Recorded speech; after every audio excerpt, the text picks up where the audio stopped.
Download aplikasi Tarbiyah Sunnah di handphone Anda. Tersedia di Google Play dan App Store. Bismillahirrahmanirrahim. Assalamualaikum warahmatullahi wabarakatuh. Alhamdulillah.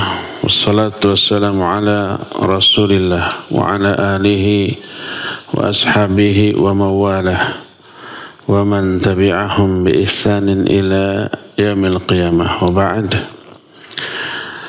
Anak-anakku sekalian, para santri di Ma'had Tahfidz Quran Tarbiyah Sunnah Bandung, juga para jamaah sekalian, para pendengar radio Tarbiyah Sunnah atau radio-radio lain, dan para pemirsa beberapa stasiun TV yang Allah muliakan. Kita kembali berjumpa membahas beberapa kesalahan di dalam sholat, dan kita sudah memasuki kesalahan ketika mendengar azan. Sudah diterangkan ketika azan dikumandangkan kita harus mendengar dan mengatakan apa yang dikatakan oleh muadzin. Karena itu salah satu kesalahan orang ketika mendengar azan adalah tidak mendengarkannya dan tidak mengikuti apa yang dikatakan oleh muadzin. Berkata Syekh masyhur Hasan Salman, min akhta'i mustami'il azan adamu mutaba'atil muadzin wa sabqihi fi ba'dil ibarat. Di antara kesalahan orang yang mendengarkan azan adalah tidak mengikuti apa yang dikatakan oleh muadzin, bahkan mendahului muadzin di dalam beberapa kalimat. Contohnya umpamanya ketika muadzin mengatakan Allahu Akbar di akhir azannya, maka orang yang mendengar langsung mengatakan la ilaha illallah, padahal muadzin belum mengatakannya. Harusnya katakan dulu Allahu Akbar, tunggu muadzin sampai mengatakan la ilaha illallah, baru kita semua mengatakan la ilaha illallah. Tapi kebanyakan orang ketika muadzin mengatakan Allahu Akbar, pendengar sudah langsung mendahului dengan la ilaha illallah. Akhirnya luputlah keutamaan mendengar atau mengikuti apa yang dikatakan oleh muadzin. Termasuk yang banyak dilakukan oleh manusia ketika azan adalah ada yang masih di jalan, ada yang sudah di dalam masjid. Ketika masih di jalan, tergesa-gesa, terburu-buru berjalan menuju masjid. Adapun yang di dalam masjid melakukan tasbih di dalam masjid ketika duduk. Tasbih artinya gini nih, jari-jarinya dimasukkan, ini tasbih namanya. Maka ini terlarang ketika menunggu waktu sholat di dalam masjid. Jadi dua kesalahan. Pertama, al-isra fil masyi ilal masjid, tergesa-gesa ketika berjalan menuju masjid sambil agak berlari, apalagi berlari. Yang kedua, bagi yang sudah di dalam tasbih, menganyam, memasukkan sela-sela jari kanan ke sela-sela jari kiri. Sebuah hadis dari Abu Hurairah radhiyallahu an, "Idza sami'tumul iqamah famshaw ila shalah wa 'alaikum bis-sakinah wal waqar fala tusri'u fama adraktum fasallu wa ma fatakum faatimmu." Apabila kalian mendengar qomat, maka berjalanlah menuju sholat, maksudnya menuju masjid. Wa'alaikum bisakinati wal waqar. Wajib kalian tenang, rileks saja ketika berjalan. Walaupun qomat sudah terdengar, jangan lari. Wala tusri'u, jangan tergesa-gesa, jangan cepat-cepat, jangan ngebut ketika berjalan. Santai aja. Fama adraktum fasallu wa ma fatakum fatimu. Rakaat yang kamu dapat itu adalah rakaatmu, tapi yang terlewat maka nanti disempurnakan. Ketika menjelaskan idza sami'tumul iqamah, ketika kalian mendengar qomat, maka jangan tergesa-gesa. Jangan terburu-buru ketika berjalan, tetaplah berjalan. Walaupun nih berakibat kita tidak kebagian takbiratul ihramnya imam, atau bahkan mungkin tidak kebagian rakaat pertama, nanti imam keburu ruku, maka tak masalah. Apalagi umpamanya qomat kita masih di rumah, lalu keluar sudah terdengar lewat speaker imam sudah takbir baca Al-Fatihah. Takut rakaat pertama ketinggalan karena malas nambah nanti, akhirnya berlari. Maka tidak boleh, tetaplah jalan rileks santai, karena Nabi SAW menyuruh fa'alaikum bisakinati wal waqar. Wajib kalian tenang, rileks ketika berjalan. Kalau masih kebagian rakaat itu alhamdulillah, kalau tidak nanti ditambah satu rakaat di belakang. Berkata Al-Hafidh Ibnu Hajar Al-Asqalani ketika menerangkan ini, al-hikmatu fi taqyid bil iqamah annal musri idza uqimatis shalah yasilu ilaiha wa qad inbahara wa huwa fi tilkal halah wa la yusalu lahu tamamul khushu'. Hikmah kenapa larangan tergesa-gesa itu dikaitkan dengan qomat.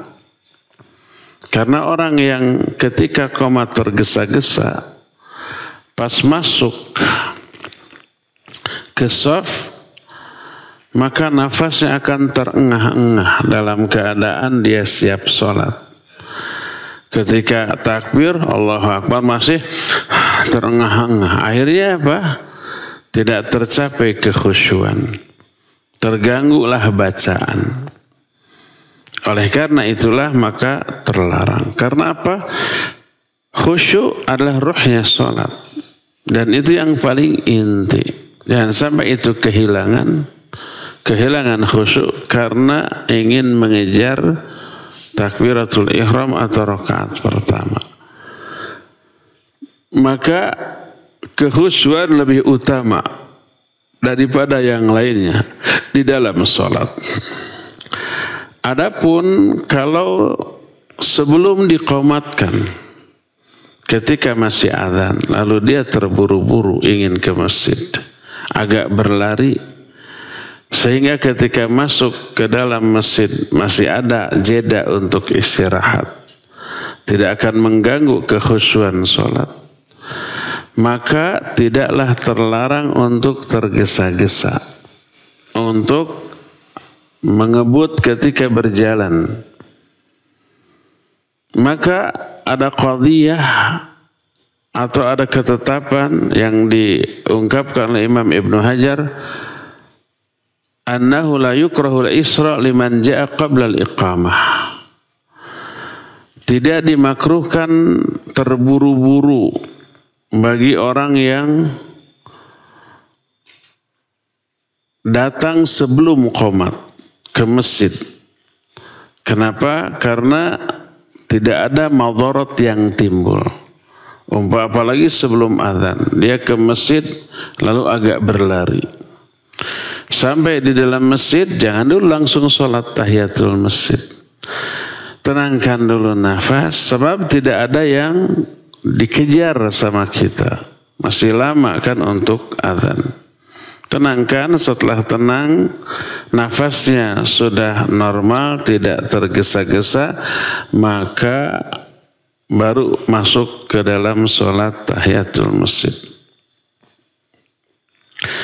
Jadi boleh, hanya untuk apa? Mengejar agar lebih dahulu, paling awal tiba di masjid, mengejar keutamaan dalam hal itu. Jadi inilah yang pertama. Jadi jangan berlari ketika qomat.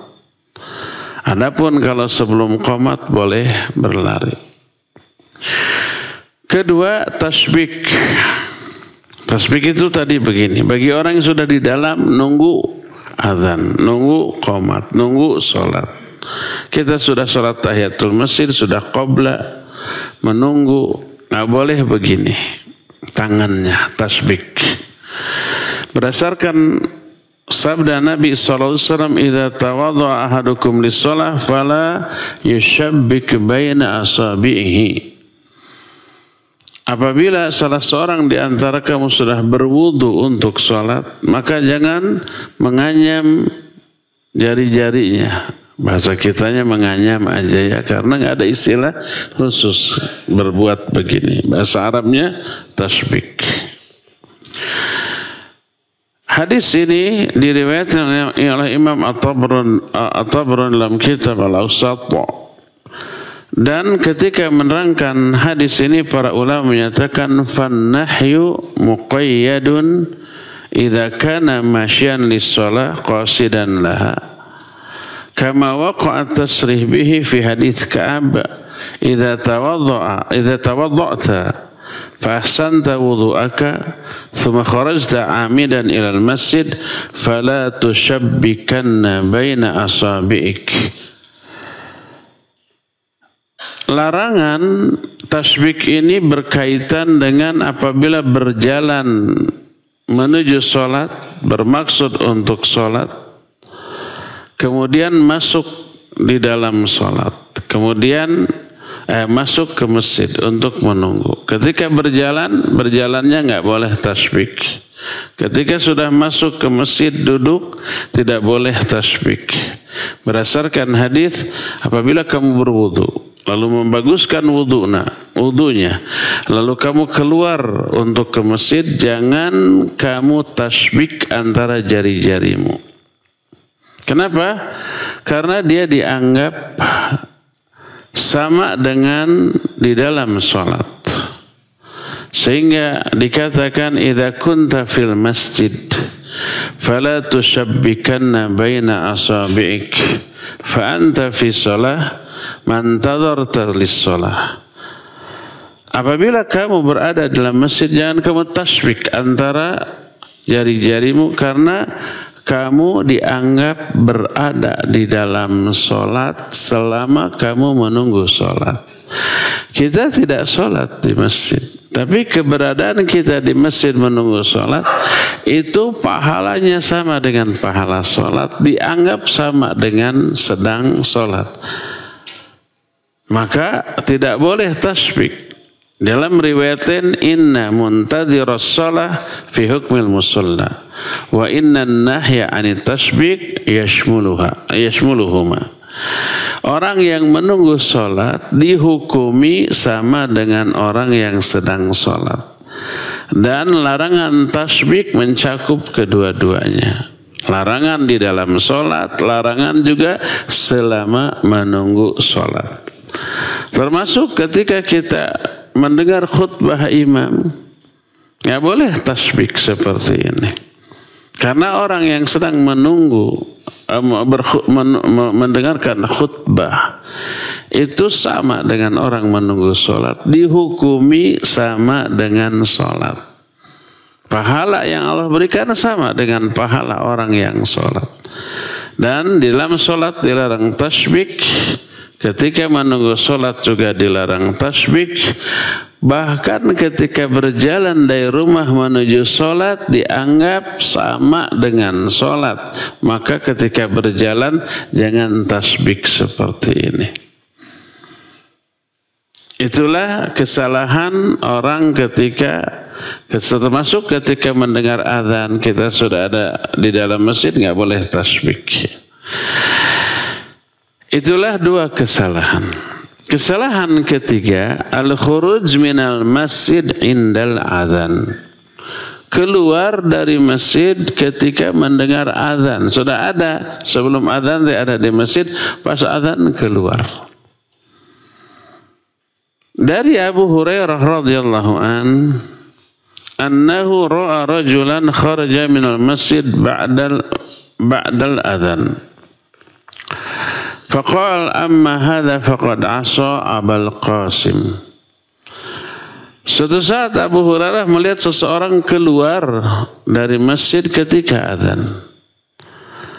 Maka berkomentarlah Abu Hurairah, orang ini sungguh telah maksiat, telah durhaka kepada Abul Qasim. Siapa Abul Qasim?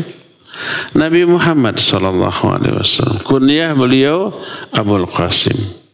Hadis ini sahih riwayat Imam Muslim dalam kitab Sahih Muslim. Jadi tidak boleh keluar dari masjid ketika azan dikumandangkan.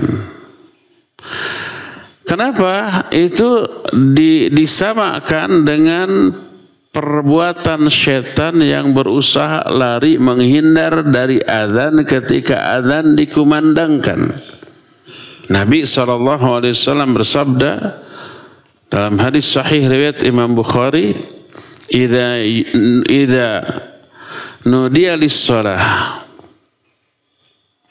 adbara syaitan walahu durat hatta la yasma' ta'dzin.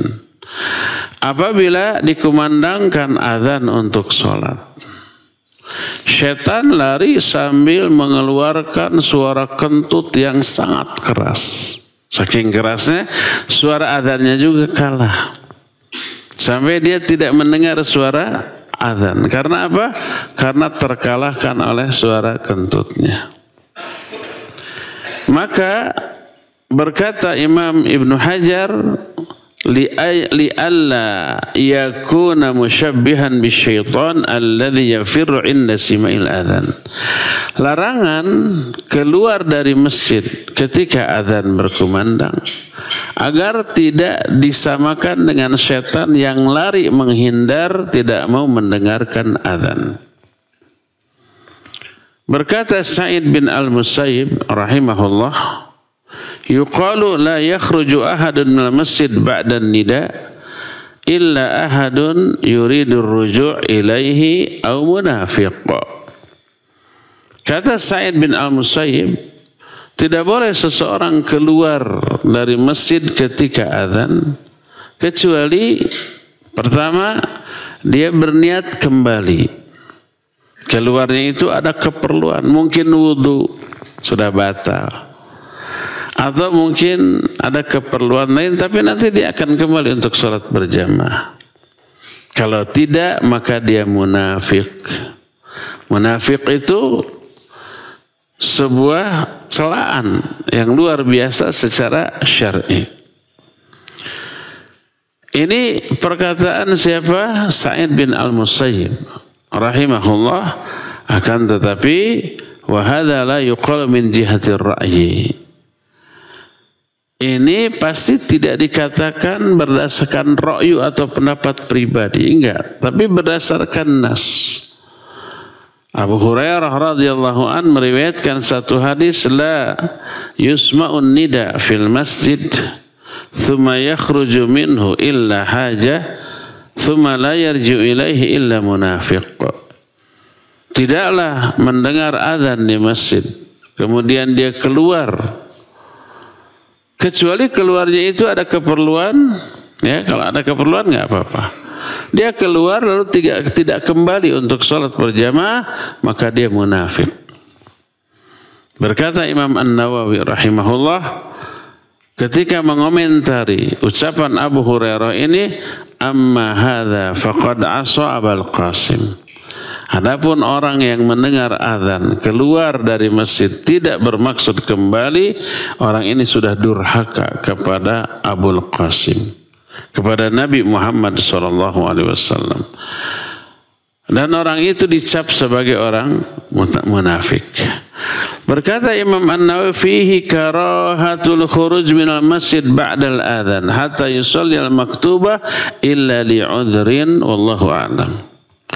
Di dalam hadis ini terkandung penjelasan makruhnya keluar dari masjid setelah azan sampai sholat fardu selesai ditunaikan, kecuali kalau ada uzur, kalau ada alasan.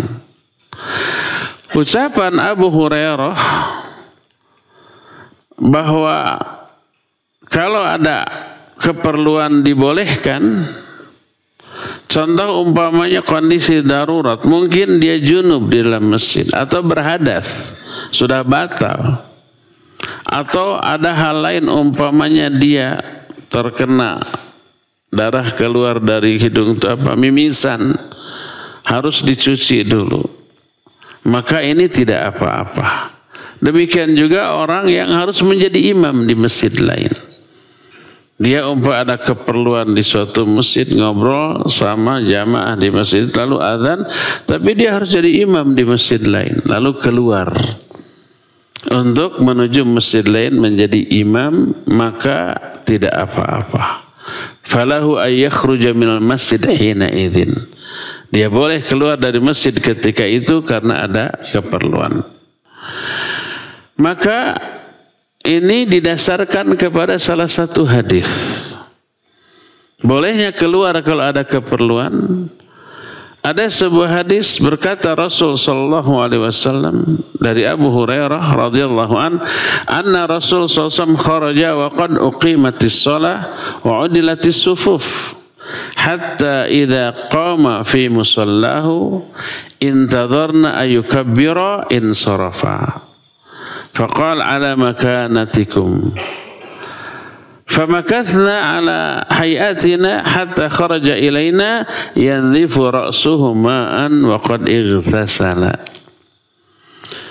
Kata Abu Hurairah, Nabi SAW keluar. Maksudnya keluar dari rumahnya masuk masjid dan sudah dikomatkan untuk sholat. Shaf juga sudah dibentuk. Sehingga ketika beliau berdiri di tempat sholatnya, di tempat imam, dan kami menunggu beliau bertakbir, tiba-tiba beliau pergi, keluar dari masjid. Sebelum pergi, beliau berkata, ala makanikum. Kalian tetaplah diam di tempat-tempat kalian. Nabi SAW keluar dari masjid, pulang ke rumahnya. Famakathna ala hayatina, kami tetap tinggal di tempat-tempat kami terus mereka berdiri hatta kharaja ilaina. Lalu Nabi SAW keluar lagi dari rumah menghampiri kami lalu berdiri di tempat imam. Dan saat itu airnya menetes dari kepalanya. Oh, beliau ternyata mandi dulu. Mungkin lupa junub atau apa gitu, kemudian pas mau sholat teringat belum mandi. Padahal shaf sudah dibentuk, sudah dikomatkan, tinggal takbir. Tapi beliau keluar dulu, lalu mandi dulu, setelah mandi baru datang lagi. Para sahabat masih dalam posisi berdiri dalam shaf. Lalu barulah beliau melakukan sholat. Hadis ini sahih diriwayatkan oleh Imam Bukhari dalam kitab Sahih Bukhari. Jadi kalau ada uzur boleh keluar dari masjid. Baik umpamanya batal mau wudu dulu, atau umpamanya ada sesuatu yang membuat dia tidak nyaman, umpamanya habis makan atau minum lalu cepal gitu, lalu ingin dicuci atau yang sejenisnya, keluar kemudian datang lagi untuk sholat, maka dibolehkan. Adapun setelah azan keluar dan tidak kembali tanpa uzur, itu durhaka, dosa kepada Nabi SAW dan dicap munafik. Itulah kesalahan ketiga. Nah, ini kesalahan keempat. Suka terjadi ini di sini. Tapi para santri ini hati-hati ya. Nanti ditegur, siapapun yang melihat ditegur. Dukhulur rajulainil masjid wa tuqamus shalah wa yuhrimul imam wa huma fi muakhiri as-shaf yatahaddatsan. Dua orang masuk masjid, sudah diqomatkan dan imam sudah takbiratul ihram. Dua orang ini masih ngobrol di belakang. Ada yang begitu? Ada. Sudah imam takbir Allahu Akbar, yang paling ngenes itu sudah Fatihah. Itu masih ngobrol. Anak-anak kecil di sini, kalau umpamanya belum qomat, belum datang tuh.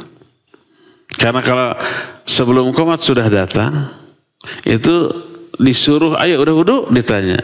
Belum, suruh wudu dulu. Nah baru ke masjid, itu agak lama. Tapi kalau umpamanya belum qomat, pas sudah qomat baru datang, orang-orang sudah takbir, mereka baru wudu, ngobrol, teriak-teriak. Habis ngobrol bukannya, habis wudu bukannya langsung, tapi ngobrol keras, kencang. Masuk masjid masih aya nu gegelutan heula sagala, kedengaran. Ini sudah baca Fatihah, sudah baca surat. Pas imam mau ruku takbir, baru mereka takbir Allahu Akbar.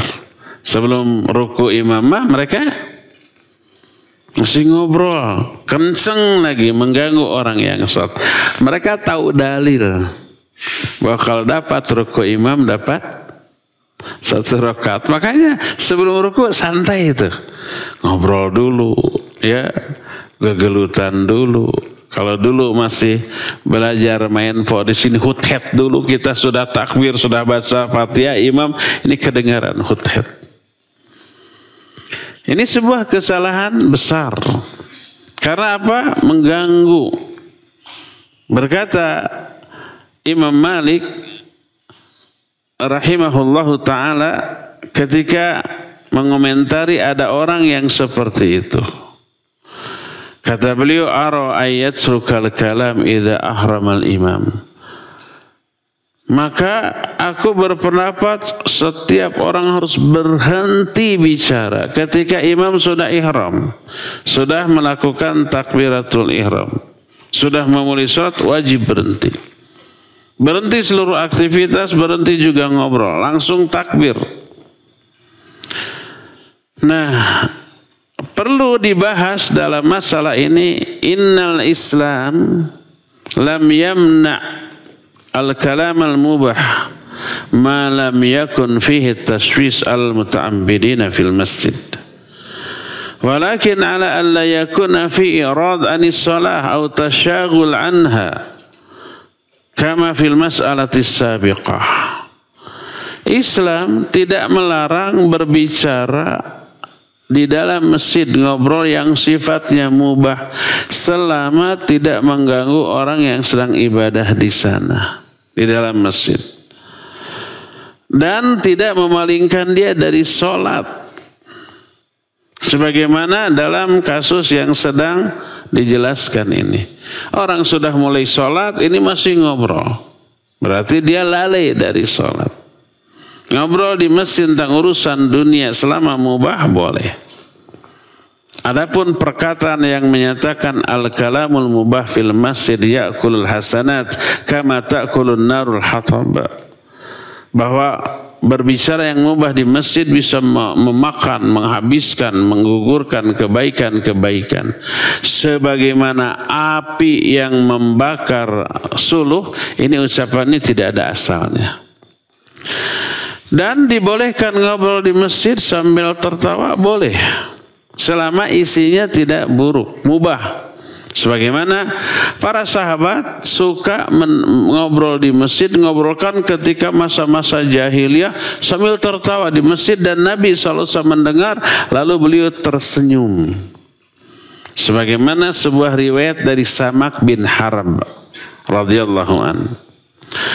Qultu li Jabir bin Samurah akunta tujalisu Rasul sallallahu alaihi wasallam. Aku bertanya kepada Jabir bin Samurah.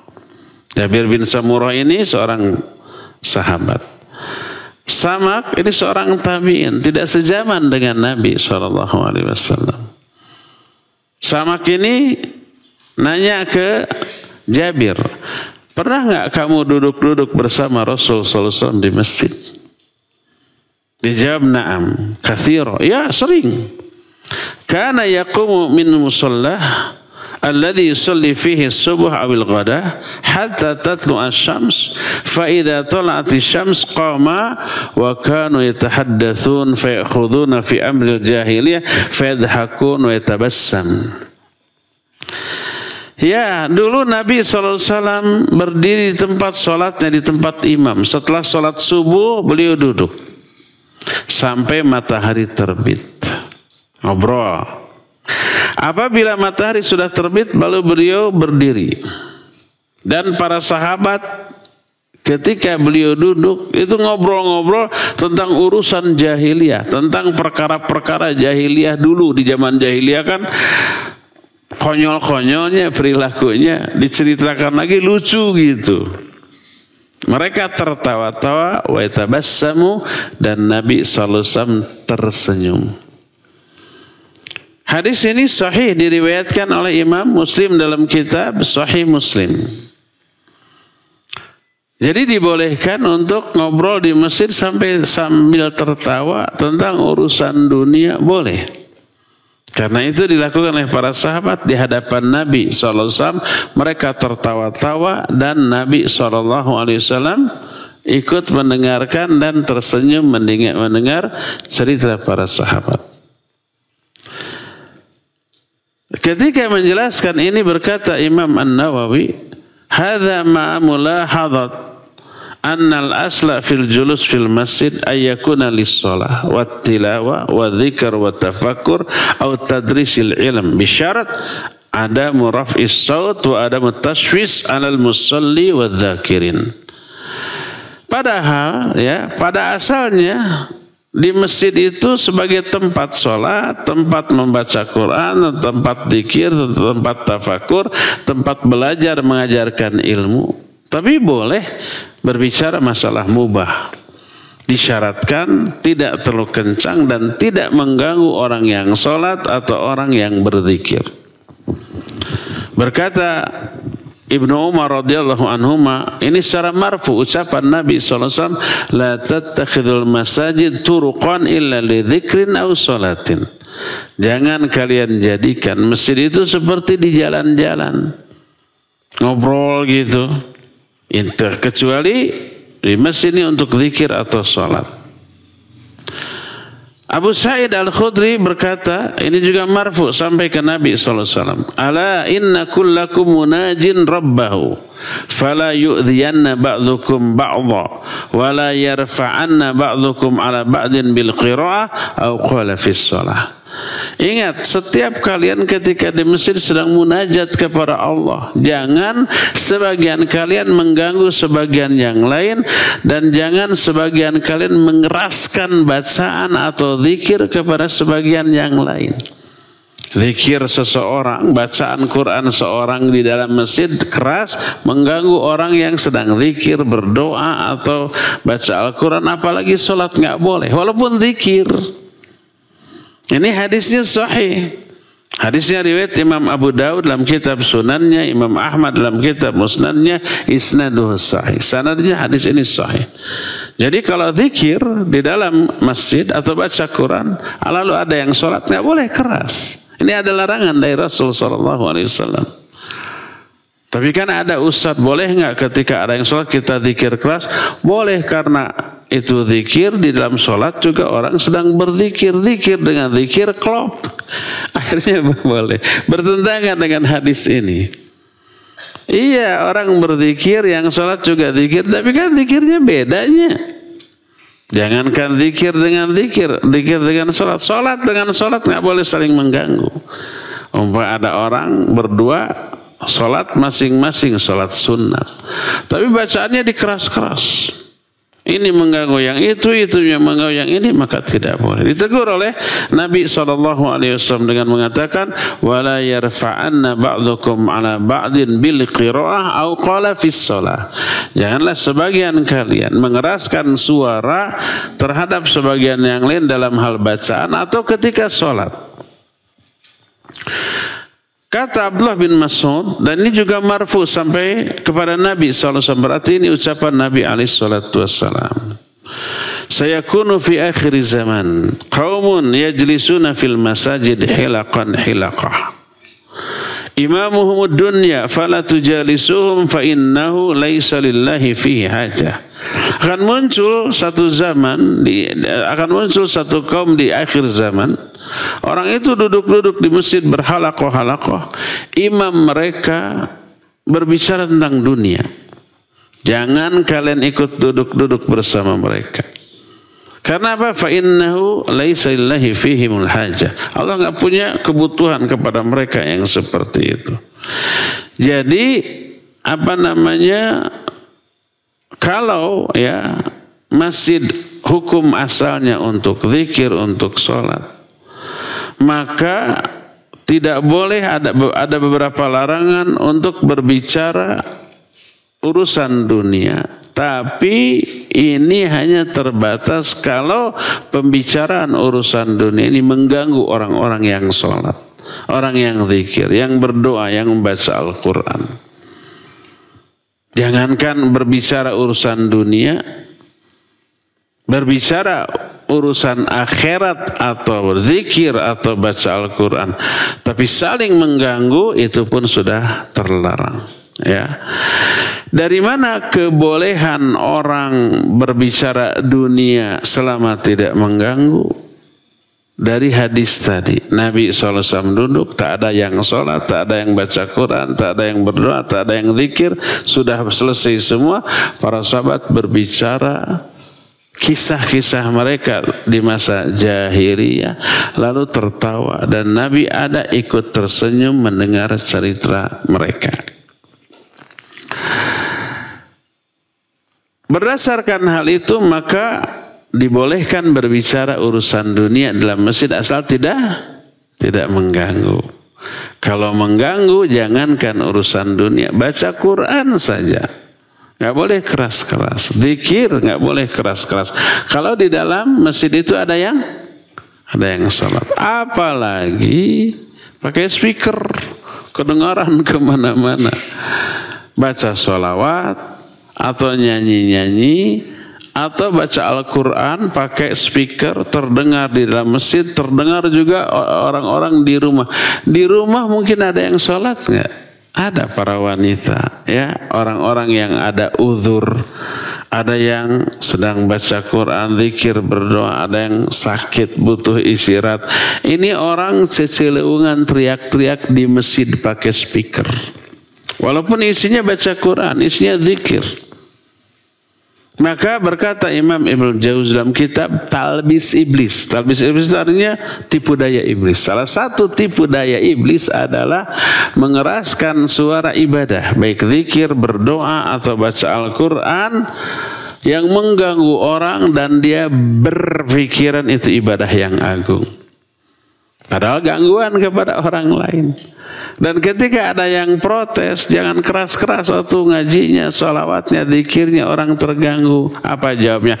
Dan setan mas takut kepada bacaan Quran, jadi protes. Tuh gitu. Ada yang begitu? Ada. Padahal itulah talbis iblis. Ini Imam Ibnu Jauzi yang mengatakan. Bukan saya, bukan orang biasa, tapi seorang ulama. Ya, inilah beberapa kesalahan ketika mendengar azan atau ketika menunggu sholat di masjid. Cukup sampai di sini saja dulu. Insya Allah kesalahan lainnya akan kita bahas di pertemuan yang akan datang. Kita masuki sesi tanya jawab. Bismillahirrahmanirrahim. Assalamualaikum warahmatullahi wabarakatuh. Waalaikumsalam warahmatullahi wabarakatuh. Semoga Allah senantiasa memberkahi dan memberi kesehatan kepada Ustadz. Saya Rafa dari Cinambo, izin bertanya. Saya pernah menemukan suatu masjid yang mengumandangkan azan 2 kali berturut-turut di waktu yang sama. yaitu waktu Jumatan. Apa hukumnya dari hal tersebut? Apakah ada dalilnya? Syukron. Assalamualaikum warahmatullahi wabarakatuh. Waalaikumsalam warahmatullahi wabarakatuh. Adzan 2 kali waktu Jumat, tapi berturut-turut. Enggak berturut-turut. Pasti ada jeda 5 menit mah. Biasanya orang sholat dulunya. Iya, di zaman Nabi SAW tidak ada adzan 2 kali. Abu Bakar, Umar tidak ada. Baru diadakan di zaman Utsman. Tapi itu ijtihad sahabat Khulafaur Rasyidin. Boleh. Karena Nabi SAW menyatakan fa'alaikum bisunnati wa sunnatil khulafa'ir rasyidin wal mahdina min ba'di. Pegang teguhlah sunnahku dan sunnah para khalifah yang rasyidin sepeninggalku. Tapi ada tapinya, Utsman berijtihad begitu dan tidak ditentang oleh sahabat-sahabat lain. Dibiarkan atau didukung. Itu hasil ijtihad seorang khalifah. Apa alasannya? Alasannya saat itu orang sudah tambah banyak, orang Islam. Jadi pas hari Jumat orang banyak lalai, nggak ada jam. Orang tidak banyak yang tahu waktu, sehingga banyak yang kebablasan. Maka adzannya yang awal dikumandangkan 1 jam 2 jam sebelum sholat Jumat. Dan dilakukan di jalan-jalan, di pasar-pasar, bukan di dalam masjid. Karena saat itu belum ada pengeras suara. Itu pemberitahuan ke orang bahwa itu hari Jumat, siap-siap, hentikan aktivitas. Yang dagang, hentikan dagangnya. Yang bertani, hentikan bertaninya. Yang mengembala, hentikan penggembalaannya. Siap-siap sholat. Dan itu diperlukan saat itu. Semakin ke sini, maka sudah ada speaker. Adzan pertama tetap dilakukan. Tapi di dalam masjid. Dengan pertimbangan suara adzan walaupun dalam masjid terdengar kemana-mana. Hanya di satu tempat di masjid terdengar kemana-mana. Kalau di jalan-jalan nggak pakai speaker harus di beberapa tempat ya. Pasar aja ada berapa pasar, harus di setiap pasar ada yang adzan. Kalau dipindahkan adzannya 1 jam 2 jam sebelum sholat ke masjid dengan pakai pengeras suara terdengar kemana-mana. Orang masih belum siap, belum mandi acan. Masih di pasar, masih di kebun, masih di tempat penggembalaan gitu. Semakin ke sini adzannya semakin dekat dengan sholat Jumat. Tapi itu adalah sunnah Khulafaur Rasyidin. Dengan catatan, dengan alasan tadi, jam belum banyak orang tahu. Terus orang sudah lebih banyak daripada sebelumnya untuk mengingatkan. Maka ini adalah sunnah Khulafaur Rasyidin. Adapun kalau sekarang tidak lagi ada alasan untuk adzan awal, setiap orang sudah punya jam, tahu waktu, masjid ada di mana-mana. Maka tidak ada alasan untuk adzan, maka tidak dibutuhkan adzan. Sehingga Syekh Al-Albani rahimahullahu ta'ala menyatakan seandainya Utsman masih hidup di zaman sekarang, niscaya dia akan menghentikan adzan awal.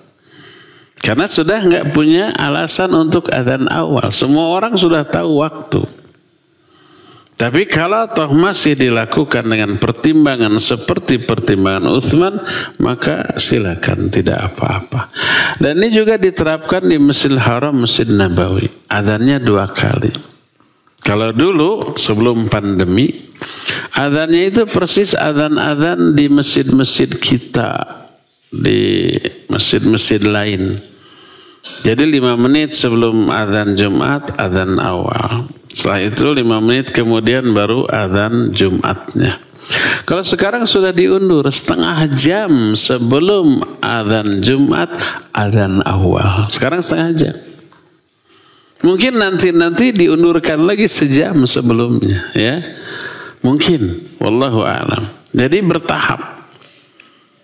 Oleh karena itulah maka kita tidak berani menyatakan bahwa adanya azan 2 kali di dalam sholat Jumat sebagai sebuah kebid'ahan. Karena apa? Karena itu sunnah Khulafaur Rasyidin, sunnah Utsman bin Affan.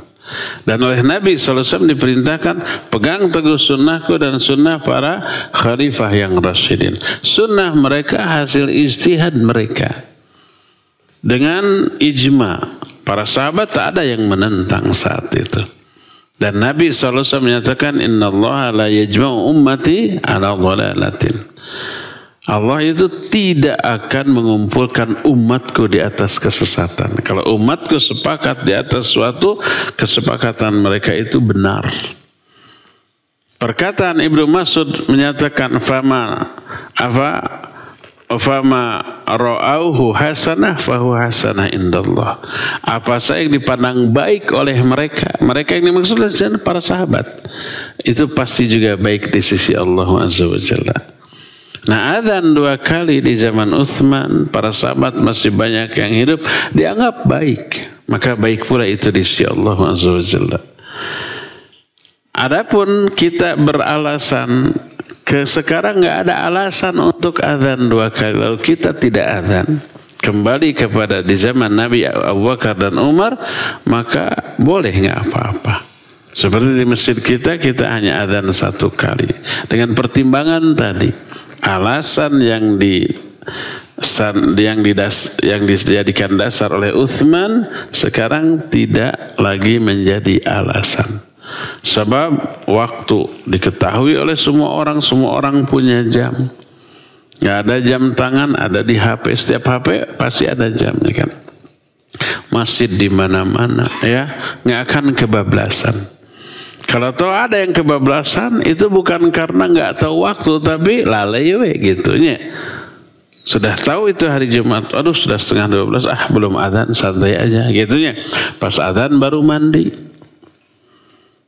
Pas selesai mandi, pakai baju, ngopi heula. Pas ke masjid sudah qomat. Itu mah lalai. Bukan karena tidak tahu waktu, tapi karena kelalaian. Ya durhaka dia. Jadi adzan 2 kali ada sunnahnya di zaman Utsman bin Affan, tapi kita memandang untuk sekarang tidak ada lagi alasan untuk memberitahukan orang bahwa ini hari Jumat dengan cara adzan awal, enggak, ya. Tapi kalau di daerah tertentu masih memandang perlu, ya silakan. Tafadhal. Wallahu a'lam bissawab. Assalamualaikum warahmatullahi wabarakatuh. Assalamualaikum warahmatullahi wabarakatuh. Nama Ana Sultan dari Margasih. Saya izin bertanya. Ketika sedang di rumah terdengar suara azan di mana-mana, dan yang terdengar hanya suara azan yang di TV. Yang manakah yang harus kita jawab suara azan? Iya, sekarang ini masjid berdekatan ya. Dan semua masjid pasti punya speaker, punya pengeras suara. Adzan di mana-mana kedengaran. Yang dari jauh juga kedengaran. Dan ini kita syukuri, wajib kita syukuri. Menunjukkan syiar Islam ini berkembang. Mana yang harus kita jawab? Adzan di masjid kita atau semua? Pertanyaan ini pernah diajukan kepada Syekh Muhammad Shalih Al-Utsaimin rahimahullah ta'ala. Beliau menjawab, kata beliau, jawablah semampu mungkin. Kalau ada 5 masjid mengumandangkan azan, gak mungkin berbarengan takbirnya dari awal sampai akhir sama ya. Pasti ada yang lebih dulu, ada yang agak kemudian gitu. Kalau mampu kita menjawab semuanya, jawab. Di sana Allahu Akbar, Allahu Akbar. Di sini baru Allahu Akbar, Allahu Akbar, jawab. Di sana sudah hayya 'alas shalah, jawab la haula wala quwata illa billah. Jawab semua adzan yang terdengar semampu kita. Kecuali kalau kebanyakan 50 masjid bersemuanya adzan bareng kita liar jawabnya, maka jawablah yang kita mampu jawab. Sehingga kita boleh keutamaan menjawab semua adzan. Kalau mampu jawab semuanya. Kalau tidak mampu semampunya. Ada 10 masjid, kita mampunya hanya menjawab 5 masjid saja, 5 adzan saja. Jawab 5 adzan. Gak apa-apa ya. Sebagaimana sabda firman Allah, fattaqullaha mastata'tum. Bertakwalah kalian kepada Allah semaksimal kemampuan kalian. Di luar kemampuan kalian, la yukallifullahu nafsan illa wus'aha ya. Jadi jawabannya adalah jawab semampu kita. Kalau mampu menjawab semuanya, jawab.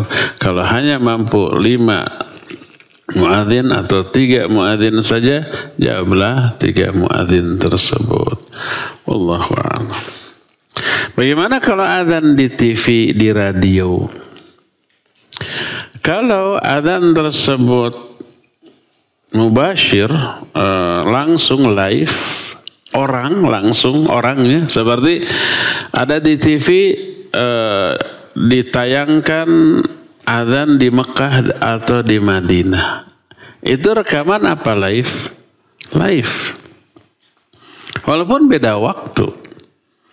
Umpamanya di sana adzan subuh, di kita mah sudah jam 8 siang pagi gitu ya. Nyetel TV di Mekah sedang adzan subuh. Itu adzannya live, orang bukan rekaman. Maka jawab. Walaupun kita tidak akan sholat. Sudah jam 8 di sini, di sana jam 4 subuh. Pas adzan subuh. Jawab. Kalau itu live langsung. Adapun kalau kita yakini itu rekaman. Seperti di TV nasional. Pada waktu adzan subuh, adzan maghrib. Itu ada dikumandangkan adzan tapi rekaman. Dan ada tayangan berupa kadang iklan kampanyenya. Ketika adzan dikumandangkan ada adegan wudu, ada adegan sholat. Wudu, sholatnya salah lagi kelihatan. Kalau nggak musim kampanye mah nggak ada tuh orang itu teh. Ada yang begitu? Ada. Maka komersialisasi syiar Islam untuk kepentingan politik, untuk kepentingan dunia. Syariat Islam dijadikan alat. Alat untuk apa? Untuk kepentingan dunia. Itu busuk banget ya. Sama dengan iradatul insan bi amalihi dunya. Seseorang ya menginginkan dunia melalui amal akhirat.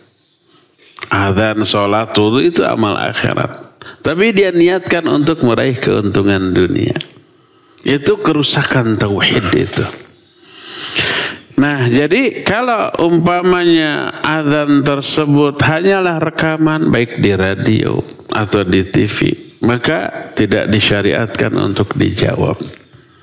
Karena itu hanya sekedar rekaman. Adapun kalau live langsung, maka tetap disyariatkan dijawab baik di radio ataupun di TV.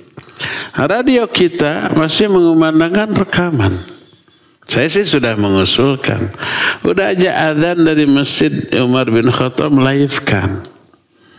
Tapi yang jadi masalah muadzina bararutut, malu-maluin. Nanti kalau kita sudah dapat seorang muadzin yang bagus, mungkin kita akan live karena setiap adzan, tidak akan nyetel rekaman lagi ya. Jadi kalau rekaman tidak dijawab. Kalau live langsung baik TV atau radio ya silakan jawab ya. Wallahu a'lam. Assalamualaikum warahmatullahi wabarakatuh. Waalaikumsalam warahmatullahi. Ustaz, ada seseorang yang ketika menunggu sholatnya tidur, apakah orang itu berdosa? Menunggu sholat tidur di masjid